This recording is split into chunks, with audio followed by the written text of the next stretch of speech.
Hello, I'm your host, Neil Howard, here on Health Professional Radio. Thank you for joining us once again. In conversation this morning with forensic pathologist Dr. Bennet Omalu, he's the man behind the movie Concussion. It came out in 2015. He's joining us on the program to talk about his experience as an international medical graduate, or IMG. And he's joined by returning guest Dr. William Pinsky, President and CEO of the Educational Commission for Foreign Medical Graduates, or ECFMG. He's going to be talking about this growing physician shortage here in the United States. Thank you both for joining us on Health Professional Radio, Dr. Omalu and Dr. Pinsky. Thank you. Good morning. Thank you for having us, Neil. Dr. Omalu, you are an IMG, an international medical graduate. Give us a brief background. Well, I went to medical school in Nigeria, and while I was growing up, I discovered that the United States of America was the best place on earth to be, the best country. So I came here believing that this would be my best opportunity to be the best of myself and get the best education I could.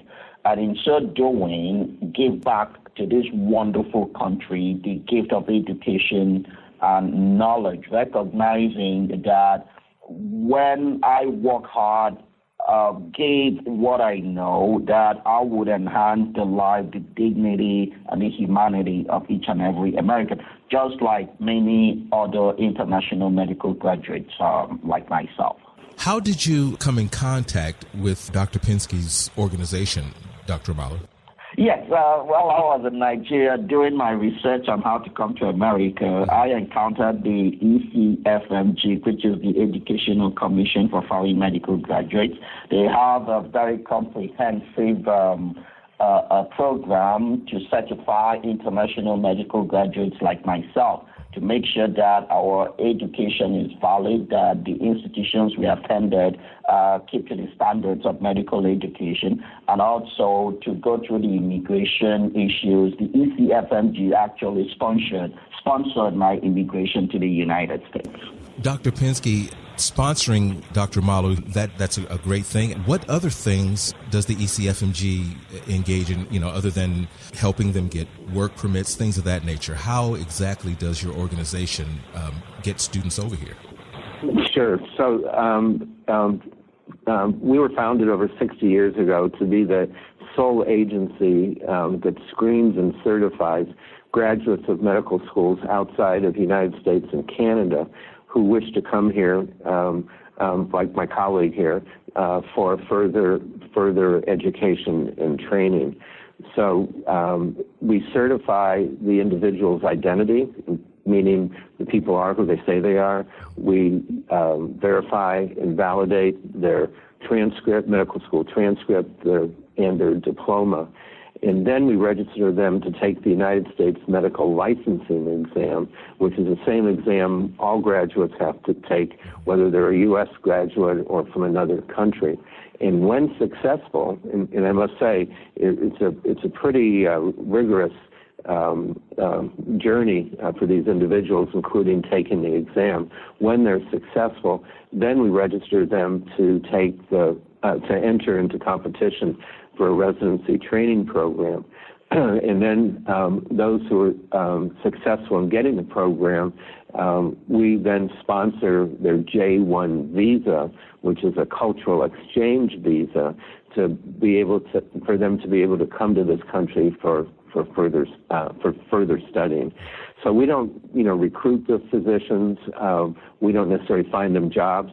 We certify them so they can compete for a training program, and then the Department of State has allowed us to sponsor their visas. Dr. Omalu, can you talk about how the ECFMG helped in some of the cultural challenges that you may have faced in this process? Well, one thing we have to recognize is that majority of the international medical graduates, no matter where they come from, are usually the best brains. For example, myself, I was part of the top 3% of my graduating class. So we come with distinctive and unique cultural perspectives and some level of intellectual equity. So the ECFMG helps to acculturate it. For example, one of the exams you take is an English aptitude test. They make sure that we can speak English, even when you cannot speak English. There are programs that would help you to study the American version of English.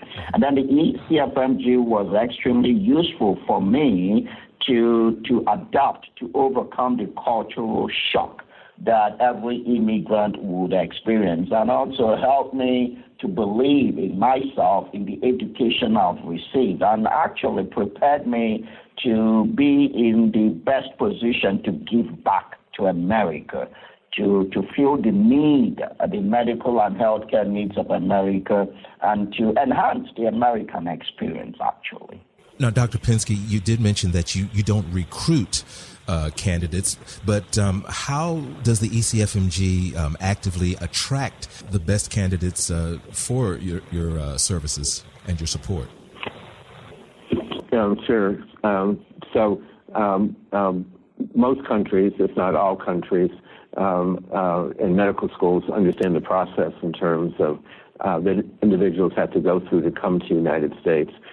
We have information on our website, which, by the way, is ECFMG.org, where your listeners can get information. It's also the same website where medical students who have interest will find that. We get almost 20,000 applications every year, so it's a lot of word of mouth. I can tell you that in the 3 years that I've been leading ECFMG, I've traveled to many countries, speaking at medical schools to current students as well as graduating students and that sort of thing.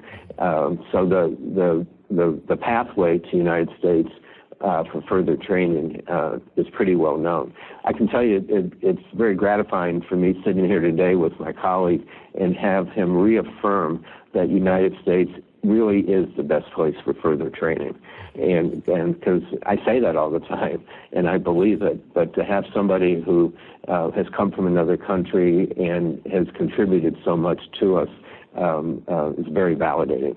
Yeah, like Will Smith said, they said it's only in America you could have a Dr. Omalu, partly because of the ECFMG. That's right. There you go. Great. Once again, Dr. Pinsky, that website where we can get some more information about your organization? Sure, thanks for asking. ECF, like in Frank, MG.org. Individuals can also find a pathway there to contact us directly if they would like to have more information. Dr. Omalu, Dr. Pinsky, thank you so much for joining us here on Health Professional Radio this morning. Thank you.